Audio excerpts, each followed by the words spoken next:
So congratulation guys कि आपने इस वीडियो के आइकन पर क्लिक किया, क्योंकि फ्रेंड्स आज हम आपको शमशुद्दीन इल्तुतमिश के बारे में वो बेसिक जानकारी देने जा रहे हैं जो आपको कई किताब और बहुत से लेखकों की किताब खरीदने पर ही मिलती होगी। उसके बाद कई वीडियोस में आपने देखा होगा कि उनका मृत्यु, जन्म, उनके बीच बीच में ऐसे ऐसे काम जो सबको पता है कि इल्तुतमिश ने कुतुब मीनार को पूरा बनवाया था, कुतुबुद्दीन ऐबक ने नींव डाली, उसने पूरा बनवाया था। यही सब बात बता के छोड़ देते हैं, लेकिन नहीं फ्रेंड्स, इस वीडियो में हम आपको इल्तुतमिश के बारे में पूरी बेसिक जानकारी देंगे। उनका पूरा नाम, पूरा जन्म कहाँ हुआ और उसी के साथ साथ उनके साथ आए हुए कहाँ कहाँ उनका राज्य छीना गया, उन्होंने किसके साथ युद्ध किया, उनके बेटे तक की जानकारी हम आपको ज़रूर देंगे। तो चलिए अब उनके बारे में हम बायोग्राफी आपको बताते हैं। तो इल्तुतमिश का जन्म मध्य एशिया में हुआ था। इनकी मृत्यु 1 मई 1236 में हो गई। इनको प्रेजेंट टाइम में नई दिल्ली के टॉम्ब ऑफ इल्तुतमिश में कुतुब परिसर में इनकी कब्र है। और उसके बाद इनकी बेटी का नाम था रज़िया सुल्तान, इनके बेटे रुकनुद्दीन, फिरोज शाह और कई बेटे थे। और इसी के साथ साथ इनकी पत्नी थी शाह तुर्कान। जैसा कि हमने आपको पिछले वीडियो में बताया कि ऐबक 1210 में चौगान मतलब पोलो खेलते हुए घोड़े से गिरा और चल बसा।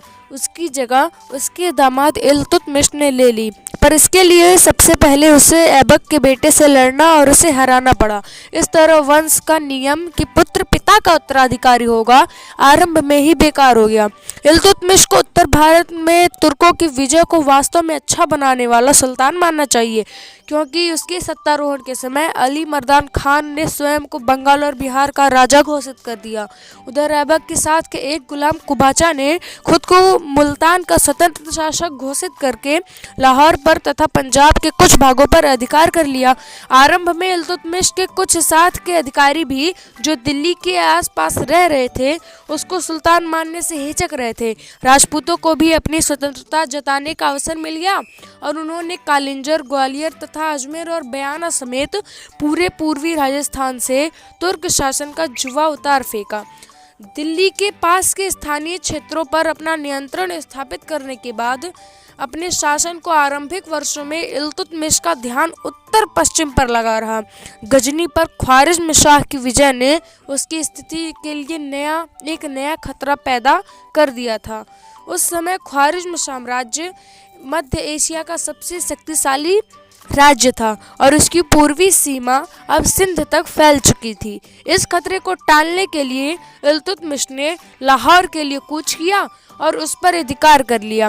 1218 में ख्वारिज़्म साम्राज्य को मंगोलों ने नष्ट कर दिया, जो कि चंगेज खान के कारण ही संभव हो पाया था, और एक अत्यंत शक्तिशाली साम्राज्य की नींव रखी। अपने समय में यह साम्राज्य चीन से यूरोप के भूमध्य सागर के किनारों तक और कैस्पियन सागर से जक्सॉर्टिस नदी तक फैला हुआ था।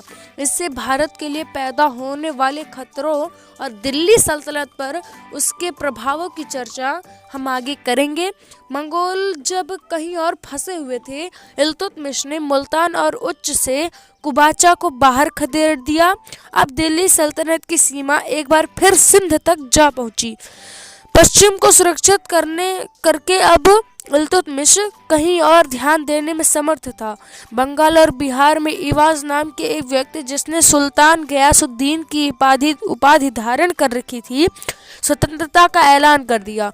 वह एक उदार और योग्य शासक था और साथ ही साथ उसने बहुत सारे निर्माणकारी कार्य भी करवाए थे, इसलिए उसे हरा पाना इल्तुतमिश के लिए बहुत कठिन था। उसने पूर्वी बंगाल के सेन राज्यों तथा उड़ीसा और कामरूप, असम के हिंदू राजाओं पर आक्रमण किया, पर उन्हें हरा नहीं सका। 1226 से 1227 में लखनौती के पास इल्तुतमिश के बेटे से लड़ते हुए इवाज की पराजय हुई और वह मारा गया। बंगाल और बिहार एक बार फिर दिल्ली सल्तनत के नियंत्रण में आ गए थे, लेकिन वे मुश्किल पैदा करने वाले क्षेत्र थे और उन्होंने दिल्ली की सत्ता को बार बार चुनौती दी। लगभग उसी समय इल्तुतमिश ने ग्वालियर और बयाना को फिर से पाने के लिए कदम उठाए। अजमेर और नागौर भी उसके नियंत्रण में रहे। उसने अपनी अधीनता मनवाने के लिए रणथंभौर और जालौर के खिलाफ मुहिमें भेजी। उसने मेवाड़ की राजधानी नागदा, जो उदयपुर से लगभग 22 किलोमीटर दूर था, उस पर भी हमला किया, लेकिन राणा की सहायता के लिए गुजरात की सेना के पहुंचने पर उसे पीछे हटना पड़ा। प्रतिशोध लेने के लिए इल्तुतमिश ने गुजरात के चालुक्य के खिलाफ एक मुहिम भेजी, पर उसे भारी नुकसान उठाना पड़ा और पीछे हटना पड़ा। उसके बाद इल्तुतमिश अपने अंतिम वर्ष में उत्तराधिकारी की समस्या में चिंतित था। वह अपने जीवित बेटों में से किसी को भी गद्दी के योग्य नहीं समझता था। कुछ समकालीन इतिहासकारों के अनुसार इस विषय पर चिंतापूर्वक सोचने के बाद उसने आखिर अपनी बेटी रजिया को तख्त का उत्तराधिकारी बनाने का फैसला किया। उसने अमीरों, कुलीनों और धर्मशास्त्रियों को भी इस नामजदगी पर सहमत करा लिया। वैसे तो प्राचीन ईरान और मिस्र दोनों में स्त्रियां रानियों के रूप में शासन कर चुकी थी और राजकुमारों के आवश्यक रहने पर उनकी संरक्षिकाओं के रूप में काम भी कर चुकी थी, पर बेटे पर एक स्त्री को वीरता देना एक नया कदम था। अब हम आगे आपको रज़िया सुल्तान के बारे में पूरी जानकारी देंगे, लेकिन प्लीज़ फ्रेंड्स, अगर मैंने अपनी जो कही बात जो मैंने वीडियो के स्टार्ट में कही थी, अगर वो पूरी की है तो प्लीज़ फ्रेंड्स वीडियो को लाइक, शेयर और चैनल को सब्सक्राइब कर दीजिए, क्योंकि ये जानकारी जुटाने में हमको बहुत मेहनत लगी। देखिए, मैंने कई पिछले वीडियो को बहुत जल्दी डाला, लेकिन इस वीडियो को अपलोड करने में मुझे बहुत टाइम लगा।